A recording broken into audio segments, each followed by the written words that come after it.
दिनांक 2 एप्रिल 2024 रोजी महापालिकेच्या कुपवाड विभागीय कार्यालय येथे कर्मचारी अधिकारी बैठक संपन्न।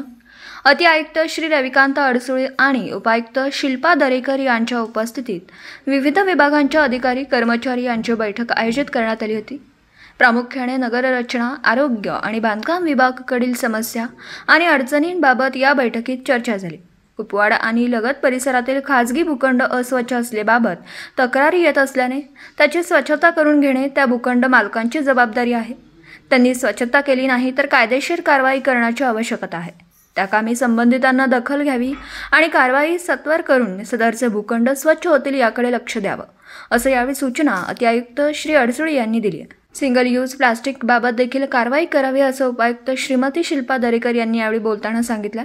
वसुली कामी आढावा नक्की घेतला जाणार आहे, तथापि काही कर्मचारी यांनी यावर्षी चांगली वसुली केली आहे, त्यांचा सत्कार देखील करण्यात आला। अपुऱ्या सफाई कामगार यांच्या कामाचं चांगलं नियोजन करून स्वच्छता करून घेण्याकामी स्वच्छता निरीक्षक यांनी प्रयत्न करावे। त्यांना काम स्वरूप निश्चित करून देऊन त्यावर मुकादम मार्फत नियंत्रण ठेवण्यासाठी स्वतः लक्ष केंद्रित करावं असं यावेळी सांगितलं। उपस्थितांचे स्वागत प्रज्ञावंत कांबळे यांनी केलं, तर आभार सिद्धांत ठोकळे यांनी मांडलं। सहाय्यक आयुक्त मानसिंग पाटील, कलगुटगी गजानन खुळे इत्यादी कर्मचारी यावेळी उपस्थित होते। पत्रकार राजेंद्र शिंदे, झी न्यूज मराठी।